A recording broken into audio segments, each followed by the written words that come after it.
Welcome to another episode of the Peak Potential Success Show. My name is Fong Chuan. I'm an entrepreneur, business strategist, real estate investor, speaker, and also best-selling author. And every single day, I help others unlock the potentials and guide them to succeed.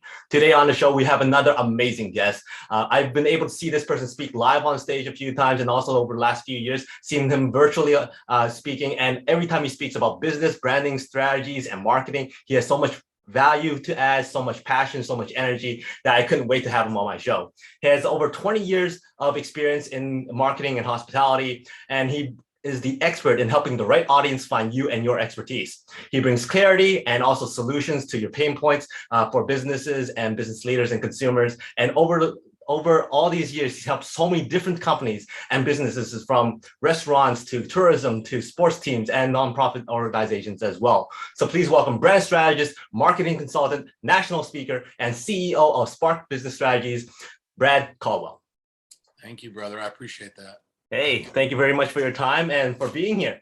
Now, before we get into the nitty-gritty stuff, tell us your story, your journey to becoming this awesome branding and marketing guy. Yeah, gosh, man, I think I've had maybe 3 careers in my life. I'm 41 now, and I started out in ministry. I was a pastor, and did that for the better part of a decade.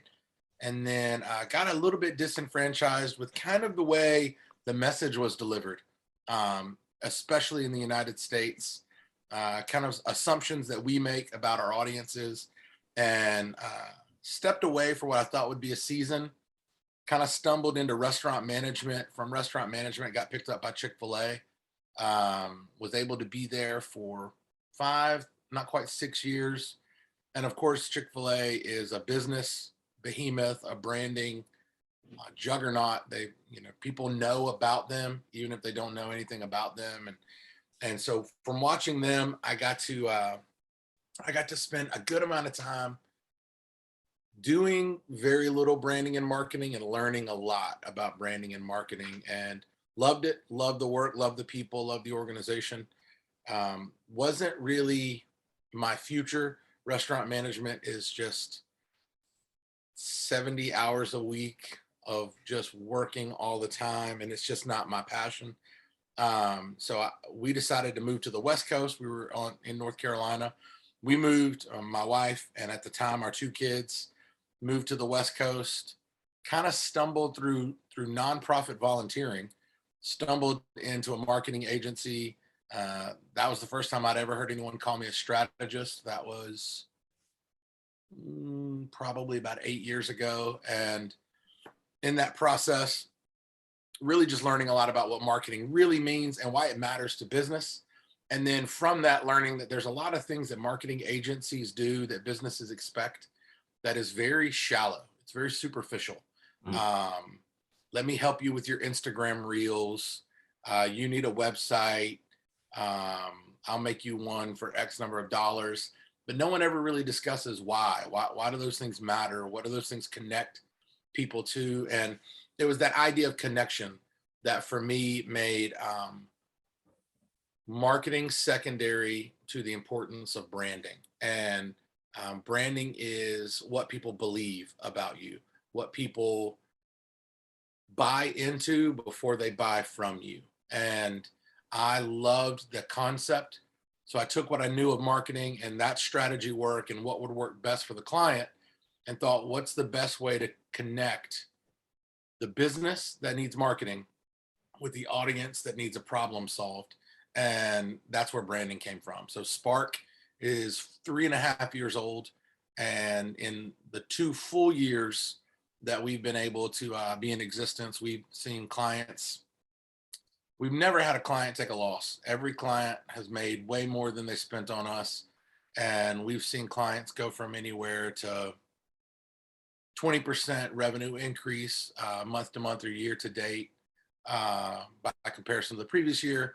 So we had one client in 2 years quadruple their revenue. And Wow. And obviously that's the big success when you take someone from $250,000 to $1 million in about 22 months, I think is what we did. That is absolutely incredible. And it's not every day you hear somebody go from being a minister Yeah. and transferring over to entrepreneurship and business Right. and branding, all that kind of stuff. How was that transition like? Was there lots of people saying, "Hey, don't do this, stick with what you know," and how did you navigate through that? I think when you're an entrepreneur at the level that I was, which I would consider like the bottom level, very much the I'm an entrepreneur because I have an idea and I can't find somebody who's already doing it that would hire me, so I'm going to make it myself. And to me, that's whatever it costs for the LLC, $150. I had that to spend. I made the logo. I haven't changed it. I made the website for free in a day. We've obviously added to it, but we haven't really changed it because once it started to catch and take off, the work for the client became more important than the work for our company.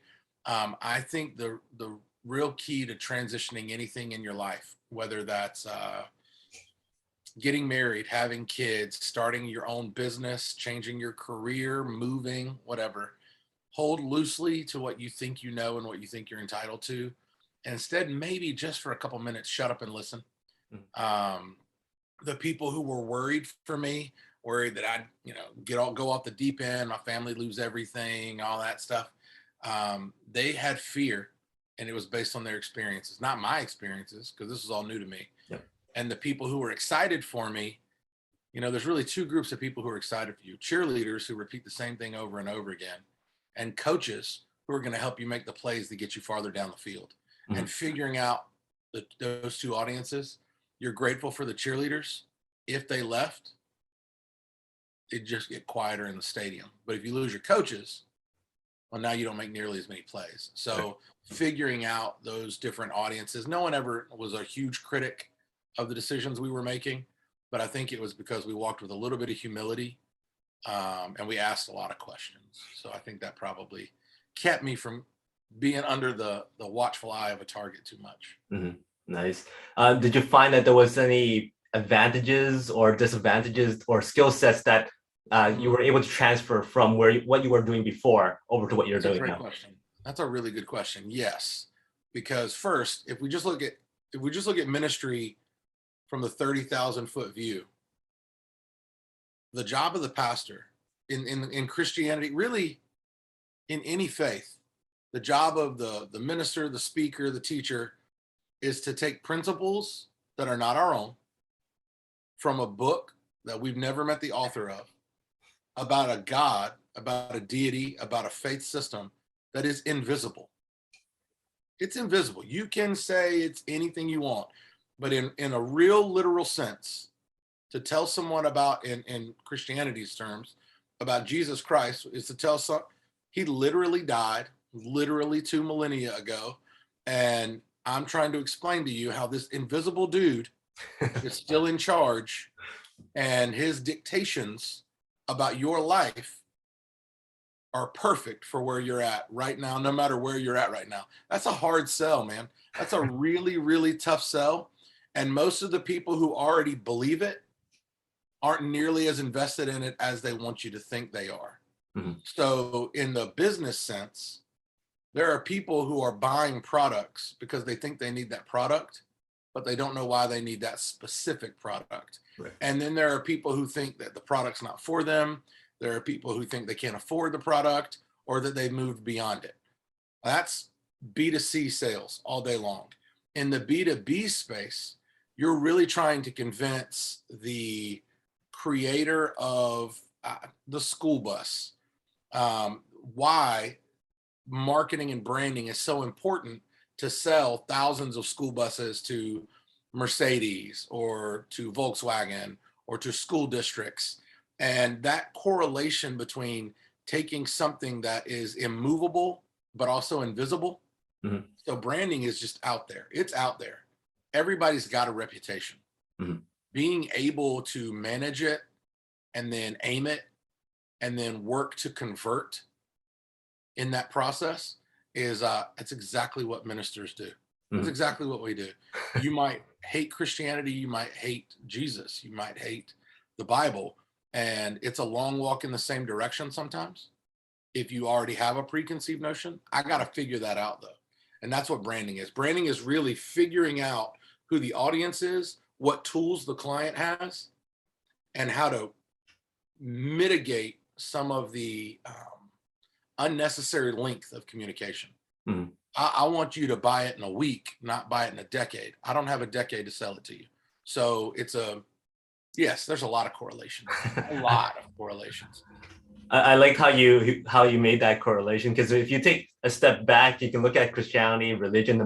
They have some really, really strong brands to the point where people advocate for them and people believe without even seeing things. But I remember sitting at one of these, I think it was a fellowship of some sort, and there was this big talk and this big sermon and all that kind of stuff. And I sat there listening and replacing certain words. I'm like, hey, if you replace that word with a business word, it's exactly the same thing. So that's pretty cool. You've done so much stuff in this space when it comes to branding and marketing, and you've heard it all. What are some of those common misconceptions that people have when it comes to branding and marketing?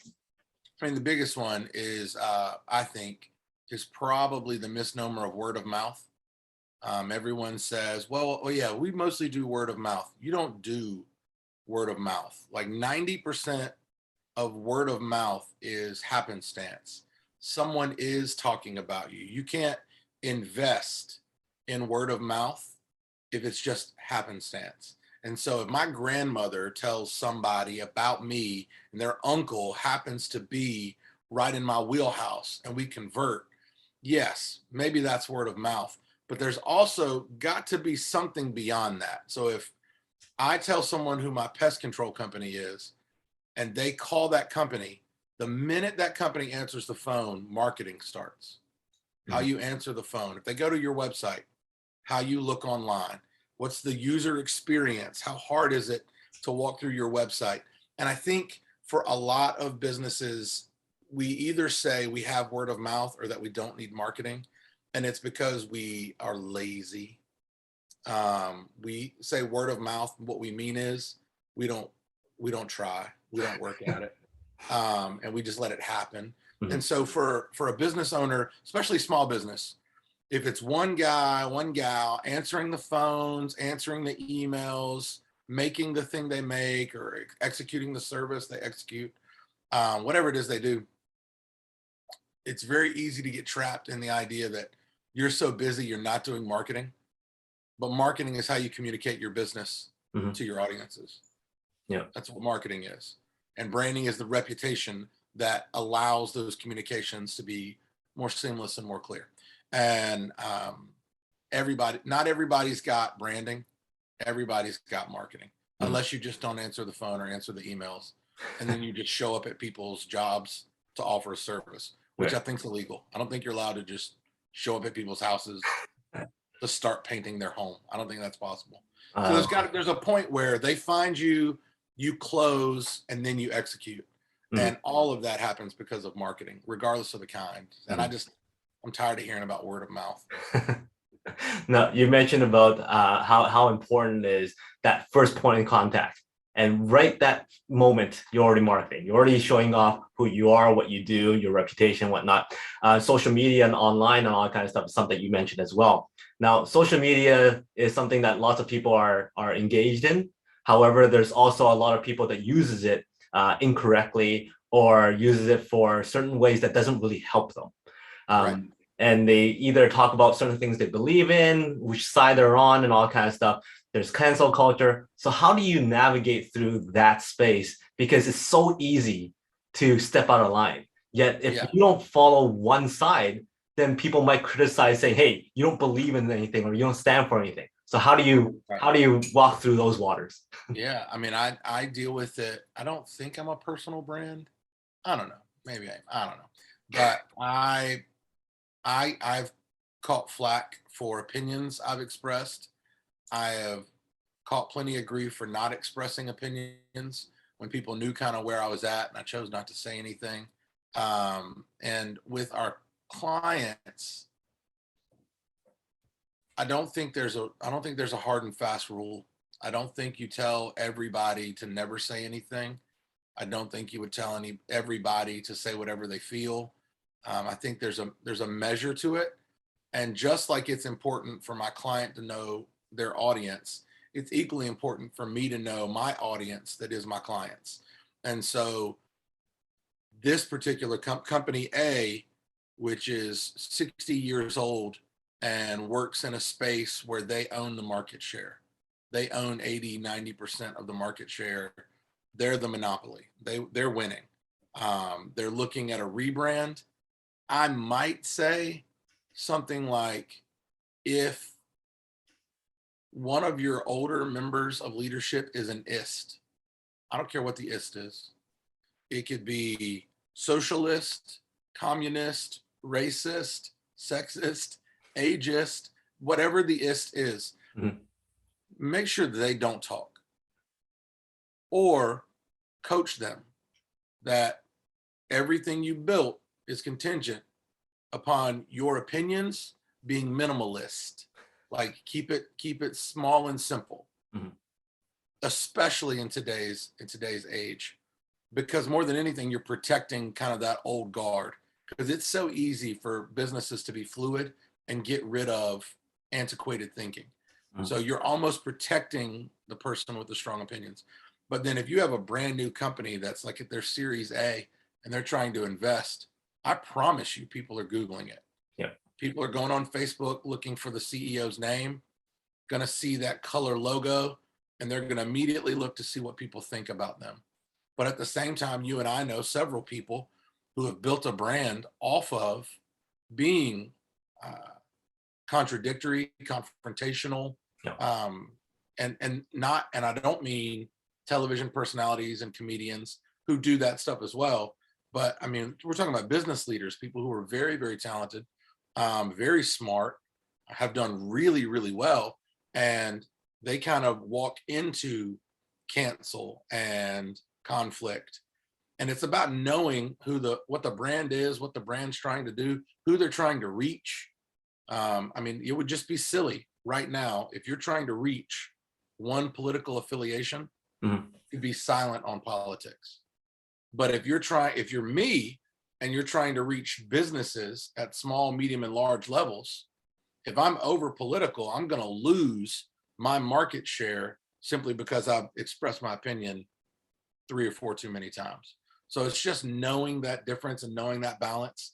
I don't think it's the same for everybody. Mm-hmm. I think it really depends on what your goals are and what you're trying to do as a business. Mm-hmm. What do you tell the people where they have their own businesses, but they also want to post their stuff on their personal page? And then when because I approached this a few times too, and they go, well, no, you're not supposed to go to my personal page. I'm like, well, that's already too late. Yes. Right. Because people will search your name regardless of the fact that you have a business or not. Yeah. Yeah. I generally just say, if you, it's a biblical metaphor. I try not to always speak in biblical metaphors, but is it a hill you're willing to die on? Because if it's not, shut up. Just don't do that. Mm-hmm. But now, if you're willing to die on that hill, if you think that your business can either sustain the hit, your brand can take the loss, or, you see it all the time. Influencers will say, I expressed my opinion about X and lost 15,000 followers. And they're like, good riddance. Well, the only ones who you ever hear say, good riddance, are the ones who lost 15,000 followers and stayed relevant, because all the other ones just disappeared. Right. You rarely hear, I lost 15,000 followers and I lost everything. Nope, because you lost everything. So you're gone. You're out. And so it's a question of, can you bear the accountability, or can your business bear the accountability for what your personal life says about you? Mm-hmm. And if it can't, I would encourage you to be quiet or be very thoughtful about how you approach it, recognizing that, gosh, your COO might disagree. Mm-hmm. And if your COO has been there day one and they're running the operational flow of your business, they just went on Indeed. The minute you posted on Facebook, the minute you shared that link, the minute you went on a rant on TikTok, the minute you said whatever you said in the meeting, they grabbed their cell phone and went to look up other C-level jobs in other parts of the world immediately. And if you can't handle that, be mindful of the words that come out of your mouth. But that's a good rule in life anyway. Yep. Just be mindful. Yep. If I've got to tell you to be thoughtful, I probably regret you being a client. If I've got to tell you, you know what I mean? Like, yeah. I don't want to do that. If you got on this call and I just started swearing all over the place, just constantly swearing, and you're like, man, I don't know how to bleep out half of this podcast. I don't know how to bleep out. Or just put a caution on the beginning. You know what I mean? You'd be like, and what you really mean to say is, I'm never going to call this guy again. Mm-hmm. Because that's not what I asked for. Right. I was clear. What we are connected by, how we found each other, is not stuff that would go in the swear jar. We're not just screaming and yelling at one another. That's not who I am. It's not who you are. So it would not make sense. It would be counterintuitive, and you would never call on me again. Mm-hmm. And that would make sense because I misrepresented who I am. Mm-hmm. And I think that's the thing you really want to be cautious of in any kind of consumer market, but especially a free market where the dollar still drives decisions. If people can pick you or someone else and the product is similar, ask the question, if they looked up their CEO and yours, who would they pick? Right. And that's, I think, the thing to be mindful of. Mm-hmm. Very, very good words there.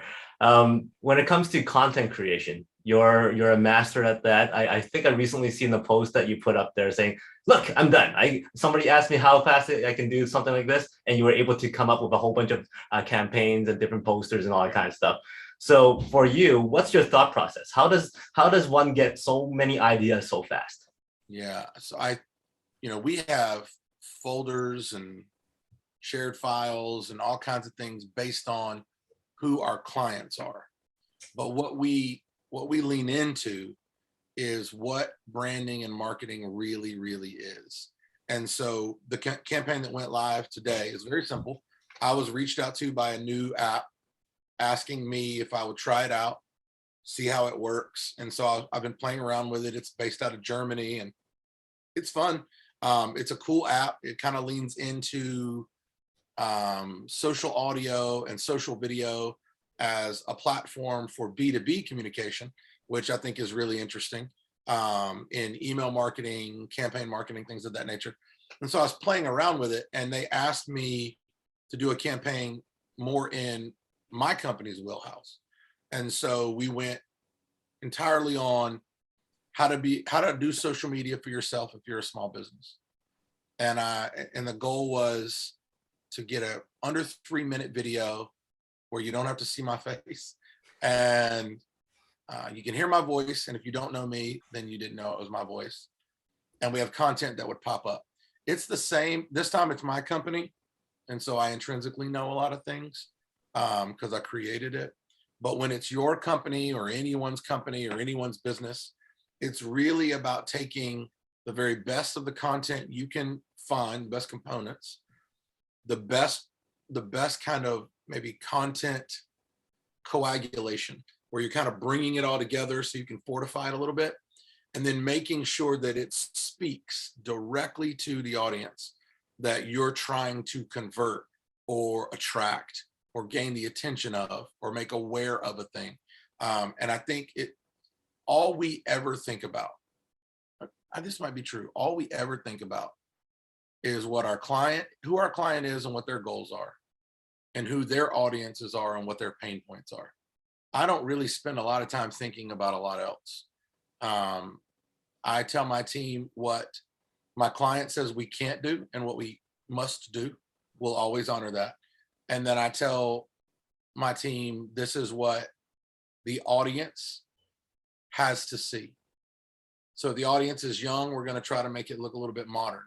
If the audience is a little bit older, say my parents' age, mid 60s, early 70s, then we're going to try to write something that would remind them of something they could connect with. So they wouldn't immediately assume this is a brand new company. They don't do it the right way. Mm-hmm. It might be a brand new company run by a 65-year-old. So we've got to make sure that we're always thinking of the client and the audience, the client and the audience. I don't have to be the expert in what you do. I have to be the expert in communicating it. Right. And I think that's That's what saves us. And that's what allows us a lot of speed. The speed of implementation for us is very, very important. Speed of implementation and speed of trust. If I can get you to believe me quickly, and I can execute a campaign that you will believe quickly, then I'm going to win every single time. And when I win, my clients win. So that's what we shoot for. Do you do a lot of testing? It depends. So we just moved into a new market up in the Midwest that we've never been in before, in an industry that we've never been in before, with a client that I've never worked with before. So everything's new.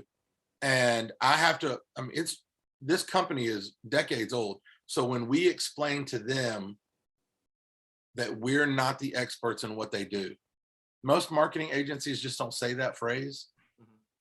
They posture as though, oh, no, we're really good with this career. We're really great with this industry. And I've never said that. We have done 4 baseball teams, a professional soccer team, and we've worked with several professional athletes. We are not an athlete marketing agency. We work in tons of trade. We've done roofing, siding, HVAC, windows, painting, flooring, home restoration, construction, real estate, commercial real estate. We've worked with all of those kinds of companies. We don't ever tell anybody that we're a trades specialty marketing agency, because we're a branding specialist. We're really good at getting to the heart of who your business is and articulating to that end. So this new client, it's, hey, we don't know your industry. So you tell us what you think is missing in your industry. You tell us the ins and outs of your industry. You tell us what makes you unique. What's your UVP, your unique value proposition? What is your existing message? How do you determine if it's working or not? We ask a lot of questions. I think what's been beneficial to us here in year 4, as we approach year 4, is the same stuff that made us successful when we launched. I know how to make you better, but I don't know how to do your job. Right. And so I have to ask you questions, and that comes across as very authentic and very humble. I'm not saying I'm authentic or humble. I'm just saying it comes across that way when I say, man, brother, I'd love to help you, but you've got a lot to explain to me, because I don't know your industry. Even if I know it, I want to hear you explain it, because you might say something I've never heard before. And that's immediately where we're going to lean into your brand, because you might be an outlier in an area. And if I just made assumptions, you would let me do what every other marketing agency had done, which does a disservice to you as my client. And that's something that you need to do very well to be able to help your client articulate what exactly it is that they want. Because sometimes they might be saying a whole bunch of stuff that they believe that they're doing, or they believe that they're looking for, but telling you'll be able to kind of shape it all together and go, no, this is basically what you're looking for in simpler terms, kind of thing. Yeah, I mean, I think there's really 2 pitfalls for most companies when they're trying to figure out how to market themselves. One is that everybody loves their baby. You know that phrase? Yeah. Like we have 3 kids. When our first child was born, I was like, he's perfect and precious and wonderful, and there's nothing wrong with him. And now he's a spoiled teenager. My second child was born, and he came out looking like an alien. And people were mortified that I was like, whoa, that kid is the wrong color. And I don't mean as human beings. I mean like Crayola. Like he was purple. Like I don't know where he came from. And why does he look like an alien? And that kid is grounded and hysterical and just as spoiled as the teenager. And now we have a 3-year-old. And when he was born, he actually did come out looking like an absolute rock star. And we were like, man, this child looks like the cover of like baby magazines. I don't know if that's a thing, but he looks perfect. And it's being able to know what's wrong with the baby that helps the baby grow. Right. It's not celebrating how the baby looks. And a lot of businesses spend a lot of time and energy and dollars celebrating the birth of their baby. But they don't ever spend a lot of time and energy making sure the baby develops into the toddler, into the walker, into the primary school student, into the young adult, into the grown-up. And what happens for a lot of businesses is that you start finding grown-up resources while you're still holding your baby. And so you'll call me and I'll be like, hey, we can do that. Here's boom, boom, boom, boom, boom. What have you got for me? And you're going to show me a baby. Mm-hmm. And we don't work with babies. Like I'm good. We've done a lot of SaaS startups, but we haven't done a lot of mom and pops, because mom and pops are holding a newborn. That's why we call them mom and pops, because they're proud of their baby. And so I think that's a huge pitfall for a lot of companies is they're in love with their baby. And then there's such a tyranny of the urgent that it almost lends us all of us to a comfort with the ignorant. And urgency and ignorance is where we get all of our car accidents from, right? You're in a hurry or you're not paying attention. And if you're in a hurry and you're unaware, if you are both urgent and ignorant, you are just going to have accidents. And so trying to get businesses to like stop for a minute. And it's what's nice about, at least at this stage of branding and marketing for the common business of every level, they know what marketing is. Their answer to what marketing is usually right. Might not be complete, but it's usually right. But their knowledge of what branding is usually still pretty naive. And so being able to walk them through that at this season, there's going to come a day where everybody knows what branding is. We're just not there yet. Right. And when we get there, our company will have to be a little bit more nimble. You talked about right now about how companies and mom and pops love their baby and they're really attached to it emotionally. There comes a time in some businesses where they have to do a rebrand. Oh yeah. And they may have to change their colors, change the logos a little bit, change their message a little bit. And then they go, well, wait a minute, we've created all this. We have so much followers already. Why do we need to do a rebrand? Or how do you navigate through that process so that you're still keeping some of the original and being able to convince them to move on to something else different? Yeah, one of the misnomers of business marketing is for the business to ask itself, who shops here now? Well, that's our target audience. And that's not true, because they're already there. You don't need them. You've got them. So if you're really, really good at getting men who are 30 to 35 in your door or on your site or to make your purchase or to buy your thing, whatever it is, you don't need to target men who are 30 to 35. You might not, if you notice a drop off at the age of 36, that's much bigger than the drop off at 29, then you're missing something with 36 to 40, and it's getting them. Because if you've got market share of one demographic and it's big enough for you to notice them, like, you've got them. If you are that department store that's great with that group of people, whoever they are, and it can be any demographic, it can be socioeconomic, it can be ethnic, it can be gender, it can be age, it can be location based, it doesn't matter. If you know that audience well enough, then you know that audience well enough.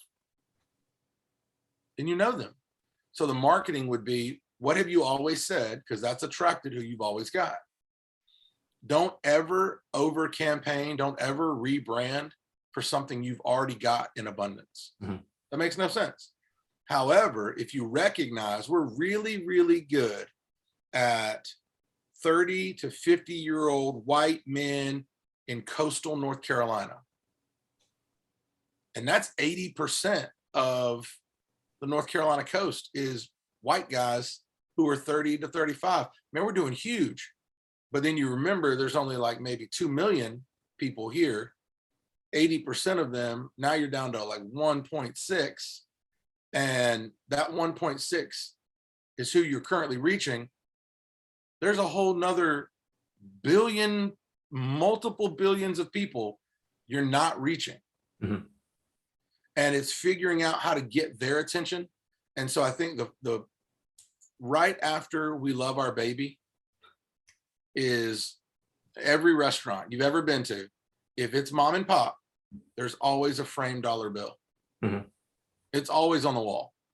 That framed dollar bill represents first that someone validated their baby. Mhm. And two, they will always remember the person who gave them that dollar. And that person becomes their avatar for everything. That's the person that is the persona they aim at. And it's a huge mistake after a while, because what you end up doing is what you've always done and complaining about why it doesn't get you anything new. So rebrands only need to come up if you're trying to increase your market share in places where you don't have it.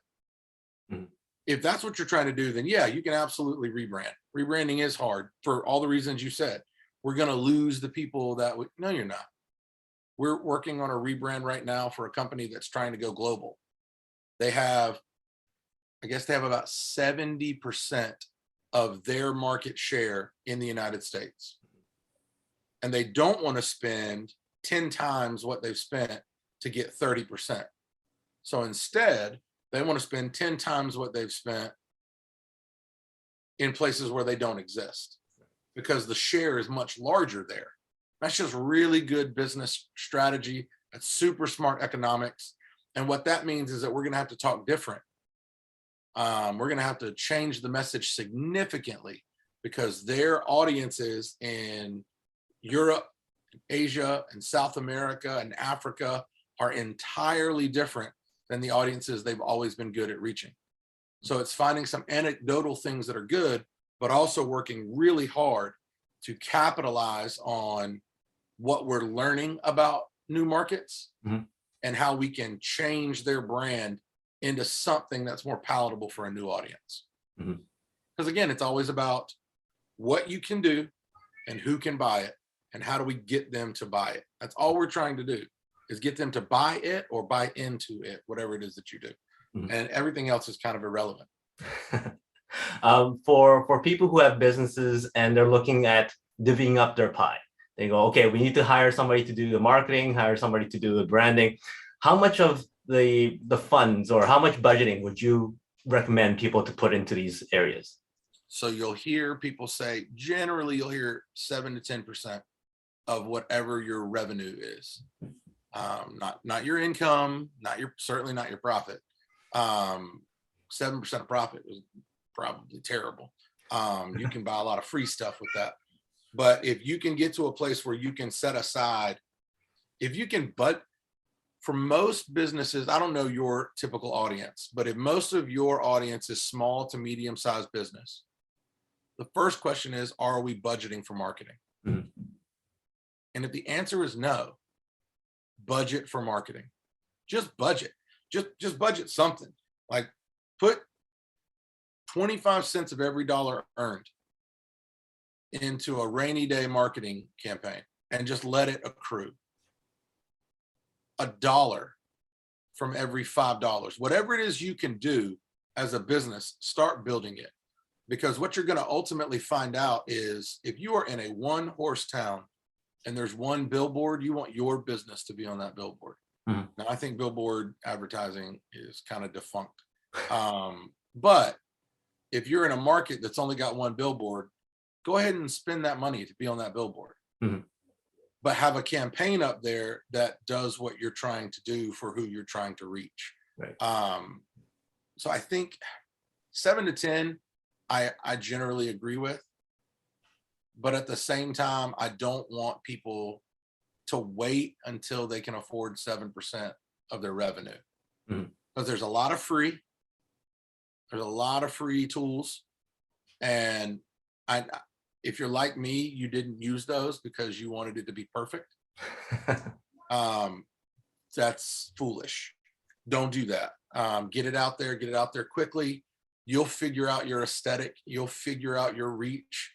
If you're trying to find that same, if you're trying to find that same market share of people you're already getting, and you're trying to get more of them, then saying what you've always said somewhere where it's able to be magnified is exactly how you will find them. Mhm. That's how you'll find them. You want to amplify the existing message to get more of what you already have. You want to create a new message to get some of what you have very little to none of. Right. And sometimes amplifying your existing message is a very cost-effective marketing strategy, especially if you're new. Very, very cool. Now you're very, very successful in this area. And I know you're still growing. I know Yeah. you've attended a lot of different things and you're still listening to a lot of different people. Has there been something recently that has still shocked you that you go, wow, I wish I knew this? Ooh, it's a good question. I mean, I think, I heard when we were at Chick-fil-A, so that was a decade ago now, I remember them talking about moving the point of sale system. You walk up to the counter and you order, away from a counter, having no counter, and almost having a wait staff that would refill your drinks and bring you your food, but you would place an order as you walk in. Someone would walk up to you and take your order, and there'd be no lines, and you could walk up to a kiosk and touch a screen and place an order, or you could walk up to the building and speak to an AR of some sort and immediately connect with the brand, walk in and connect with your food. Something is, I think I will always wish I was farther ahead of innovation. But then it wouldn't really be innovation now, would it? But I think voice and video, I think those are things that I'm all in on. I wish I'd have been all in on a decade ago, because I'd have better tools to do what I'm currently doing. But yeah, no, I think that's a big one that you started to hear a lot of people say voice is going to take off. And if right now you said one of three words loud enough, something on my house would turn on or off based on your request.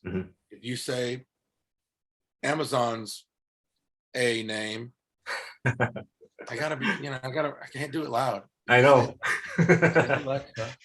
You might order something. Yeah, let me cover my phone real quick. If you say Siri, or if you talk to Google in the right way, music will play, a TV will turn off, the channels will change, the lights will go off, and all of those things were things people were talking about years ago. And it's one of those things where I'm like, doggone, man, I was over here trying to figure out the proper funnel for text messaging, which seems antiquated all of a sudden. So I think that would be a big one that I didn't take advantage of when I heard about it. And now I'm one of the masses who are trying to get in on it. I know you also speak all around the world. You're also virtually always speaking as well. Let's say we put you back on the world stage and you get to share one message, whether it's business, whether it's life, whatever it is. What's that one message that you want everybody to remember Brad for? Everything speaks. Everything speaks. If you walk through life with a haphazard assumption that you're going to be able to craft the message all of your own choosing, life's going to be really uncomfortable, because there's somebody on here who was put off because they found out I was in ministry. I don't always lead with that. There's somebody on here who's a St. Louis Cardinals fan, so they're mad at the Chicago Cubs fan. There's somebody who's sober, who doesn't drink, and they see that. There's somebody trying to figure out what all the books are right there. There's somebody who wants to know where I've been and what stages I spoke on, and they're trying to figure out what that sign says. And it says, no one cares, work harder. They want to know what albums I listen to. They want to know what tool I shave my head with. And it is the greatest tool ever. I love that thing. If they're listening and they want to sponsor, call me, Pitbull, call me. But I think it's everything speaks. It's very easy in business to have that. But man, you asked a great question about where personal social media rhetoric, whatever it is, whatever you believe, can harm your business. The reason you put that correlation in your brain is because deep down, everything speaks. But I don't think we know the longevity of intentional and unintentional life. Had I been a little bit sillier on that stage you heard me on, would we be talking today? Would I have ever been invited back? If I had been a little more pointed about something I didn't like, as opposed to trying to speak to everybody else, who would I have caught or who would I have missed? It's daunting to think about everything speaks, but at the same time, it means I'm willing to own that I'm the bourbon guy, Cubs fan. I listen to albums. I have read all of these books. I have been there, and I do believe that, and I'm willing to own it. And if I'm willing to own it, then say it, then do it.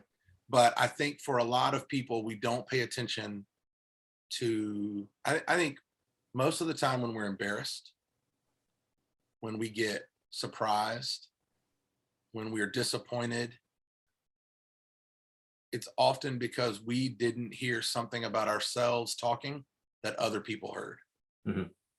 And if I knew what everybody was listening to, well, then I would say what they needed to hear. But since I don't know what everybody is listening to, they might be ignoring everything about me and paying attention to something in my office. Yeah. You know what I mean? And they might ignore everything I've said. So I want to make sure that I can live by what I'll lose when I say whatever it is that I'm saying, voluntarily or involuntarily. So I think in Everything Speaks, to me, is both the most convicting and exhilarating thing in the world, because this is the longest I've ever done any kind of interview or talk where I didn't mention my wife. Go on Spotify and look me up. You'll hear me talk about my wife every other show. I'll talk about my kids because I'll fight everybody in the building for those 4 people. And I'm okay that everybody knows that. And I'm okay that if I don't bring them up and someone who's heard me before hears me, it'll be funny because they'll be like, well, he didn't even bring Grace and the kids up at all. So I think it's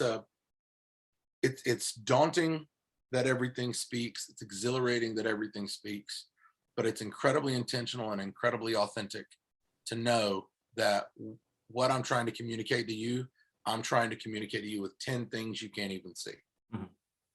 Like Brad's going to be very real with you. He's comfortable saying he was in ministry, but he's also comfortable having 20 bottles of liquor right behind his head. And well, Brad, that's confusing. Good. Ask me about it. Good. Like let's engage in that, because I want that to be something you hear when you talk to me. So I think that's the big one, is the intentionality and authenticity of Everything Speaks. That is very, very powerful. And I'm very, very glad I asked that question, and I love that answer from you. So thank you very much. Before I let you go, this time has flown through very, very fast, but I got 5 quick questions for you. Give me the first thing that comes to mind. Okay. Stranded on a desert island, you have one food to eat for the rest of your life, no consequence. What would that be? Oh. Man, I just love a good steak. I'll just eat steak every day forever. That'd be fun. Hidden talent that not many people know about. I went to college to sing. Ah, want to share? Oh, no way, brother.